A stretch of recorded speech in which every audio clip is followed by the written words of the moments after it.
All right, ladies and gentlemen, this evening we're going to take a little bit of time and talk about political systems, specifically focusing on types of government and beliefs about government. Reflects learning target number 1, our ability to recognize characteristics and fundamental beliefs of a range of government types and perspectives on government.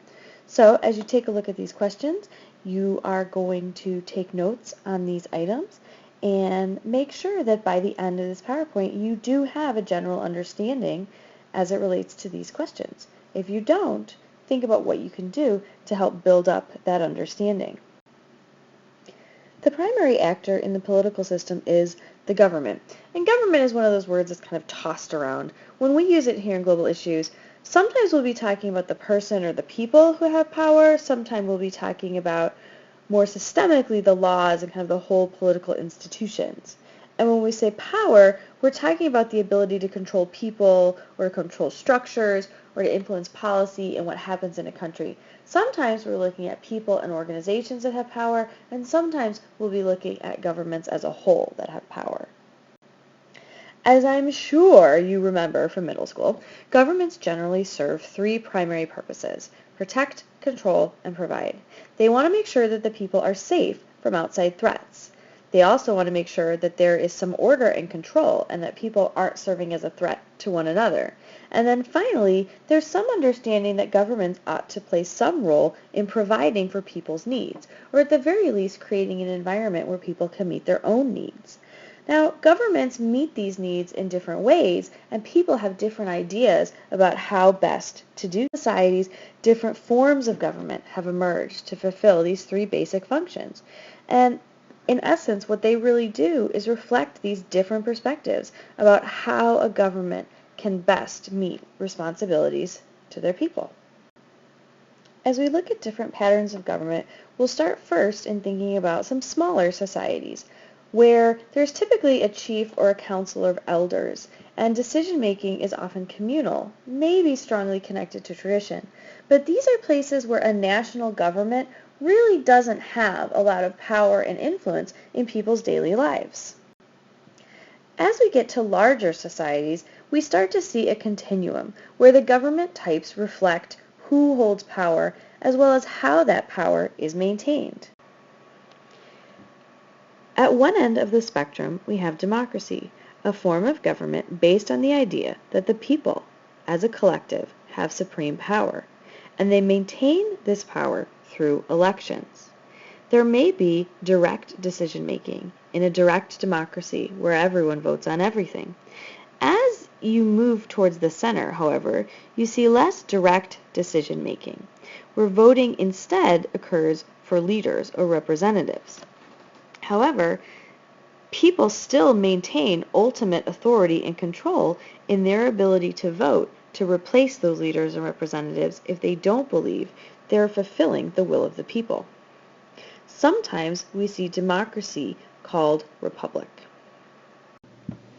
At the other end of the spectrum, we have an autocracy, or an authoritarian government. This is a form of government which is based on the idea that it is a single leader or a small group of leaders that are going to maintain supreme power over the people. In these cases, power is often maintained by using police or military force to keep people in line, or sometimes by using religious authority in the case of a theocracy. And a theocracy is a government based on religious teachings, where a ruler is often believed to be chosen by a divine being or to actually represent the will of God. These 2 government types also vary significantly in terms of how the people relate to the government, or what types of rights they have. Rights can be political or civil in nature, meaning they have to do with how people are treated by the government. They might have to do with the economy, or they might have to do more with people's daily or social lives. Some of the common political or civil rights that we see when we look at how governments treat people include whether or not they have freedom of speech, freedom of the press, freedom of assembly, or suffrage, the right to vote, in what we refer to as free and fair. What exactly are free and fair elections, you might ask? Great question. Free and fair elections are centered around the need for universal, equal, and secret suffrage. Universal, meaning everyone is eligible to vote and able to vote. Equal, meaning that everyone's vote counts equally. And secret, meaning that people are not intimidated because nobody has to know who they're voting for. In free and fair elections, you see multiple political parties, and everyone in the society has an equal opportunity at candidacy based on the guidelines established within that society. In addition, free and fair elections are characterized by the absence of election-related intimidation, violence, or fraud. All the votes are counted, and the person who gets the most votes actually wins. Finally, you will see a non-violent transition of power. The person who gets the most votes wins, and they're actually able to take office. When we look at the world, however, we realize that just having elections and the label of democracy or republic isn't quite enough.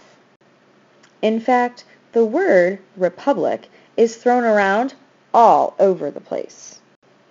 Consider these republics, for example, the Islamic Republic of Iran, the People's Republic of China, the Democratic People's Republic of Korea, known to you and I as North Korea, or the Democratic Republic of the Congo. These are all called republic, as well as the Republic of India, very different places. Ultimately, it's not about the label, it's about how the government actually operates. We have to take a look at what government looks like in the real world, because not all democracies are created equal. Liberal democracies are what we typically think of when we hear the word democracy. Liberal democracies have a balance of power, a system of checks and balances between executive, legislative, and judicial branches of the government. Having an impartial judicial system allows the people to hold government officials accountable to the rule of law. Additionally, free and fair competitive elections allow the people to hold officials accountable to the will of all of the people. Having these elections at regular intervals with multiple viable political parties and candidates means that people will have a genuine voice in the government. Liberal democracies also provide guarantees of civil liberties, political freedoms, and political equality. These are laid out in a constitution and protected by the varied branches of the government. Traditionally, this also means that the government is working to protect minority groups from discrimination. Liberal democracies have civilian control of the military. Since the people have ultimate power in a democracy, the military is there to serve and protect the people. It's not the leader's personal police force. And finally, liberal democracies are characterized by a free press, another avenue by which the people are able to hold the government accountable for its actions. And overall, in liberal democracies, dissent is permitted. People have genuine voice and power. In illiberal or emerging democracies, we see a slightly different pattern. These are democracies where they're aiming for democracy, but they're not always effective. Sometimes, as in the case of emerging democracies, they may just be new and not have a lot of experience in successfully fulfilling the will of the people. In illiberal democracies, you see that there are regular elections, but the degree to which they actually are free and fair is somewhat questionable. In the case of political parties, certain parties may not be free to compete in elections, as in the banning of the Muslim Brotherhood in Egypt prior to the revolution in Arab Spring. There may be voter fraud. The votes may not be counted fairly. People may be intimidated or encounter violence at polling places. There may not be a peaceful transition of power. Elected officials may not always be allowed to take office, but instead be imprisoned or placed under house arrest. In illiberal democracies, there tends to not be a truly independent judiciary. Government officials may not always be held accountable through the justice system for crimes that they commit, creating a situation where they appear to be above the law, weakening the power of the people. Illiberal democracies tend to lack a free press. The government may control or place really severe restrictions on the media. Again, limiting people's ability to hold the government accountable by limiting people's access to knowledge of government actions and stifling dissent. Illiberal democracies also tend to be places where you may find corruption. The bribery of government officials may be common, allowing crime to spread, weakening the economy, and further undermining the power of the people. These are patterns that we see to varying degrees in countries such as Russia, Nigeria, and areas of Mexico. The final category are our non-democracies, our authoritarian or autocratic states. These are places that have a very strong executive branch. In fact, the executive branch often swallows up or overpowers the other branches of government. In doing so, there's no independent judiciary. It is in fact fully controlled by the executive branch. As a result, government officials are only held accountable at the demand of the leader, as opposed to being held accountable to the rule of law. Additionally, in these non-democracies or authoritarian states, we see that they do not have free and fair elections. They either don't even bother to pretend, or you may have elections in which there is only one candidate on the ballot. But hey, he won.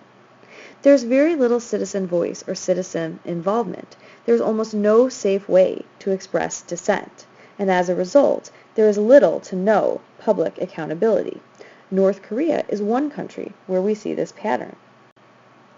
Additionally, these non-democratic states are places where there is no free press, there is no freedom of expression, freedom of worship is severely limited as well. In these places, you very often will find governmental discrimination against minority groups, and the societies themselves are often very closed off to outsiders. Places like Iran, the People's Republic of China, and North Korea, as previously mentioned, show varying degrees of these characteristics of non-democracies. In understanding how a society operates politically, however, it's important to take a moment to think about who else has power besides the leaders. Within any country, you may find other groups that have some political power who are able to create policy that influence a lot of the people within that society. These could include the military or police, businesses, either from within the country or outside, the wealthy or upper class, friends and family members of the political leaders, or special interest groups, lobbyists, or unions. A political party is a political organization that works to influence how the government operates, and typically what they're trying to do is elect members into governmental positions of power who represent their shared perspective. Countries may be single-party states, as in North Korea, where opposition parties are banned altogether. They may be multi-party systems, such as in India, where you see tens of different political parties who must work together to form coalitions to build a majority that will allow them to create policy. Or you may find a two-party system, like we have in the United States. Although we have a number of smaller political parties, at this time there are really two primary viable political parties, the Democratic and Republican parties. These two parties represent different perspectives regarding how the government should function in a democratic society. In general, Democrats believe that there should be more government control over the economy in areas like business regulations, taxes, welfare, etc. Democrats also believe that there should be less government control over social issues, such as abortion or free speech. This is typically referred to or labeled as the liberal perspective. In contrast, generally, Republicans believe that there should be less government control over the economy and more government control of social issues. This is typically referred to as a conservative perspective. Before you come to class tomorrow, I'd like you to take a couple minutes to think about, where do you fit into this political compass? How do you know? What are some of the beliefs you have which reflect how you feel government ought to operate? And what do you think shaped your perspective? At this time, we've reached the end of tonight's first look at learning target number 1. Please take a moment to review the key concepts and vocabulary from this learning target. Identify what you understand and what you need to have clarified, and then develop a plan. How are you going to get the support that you need? Have a great night.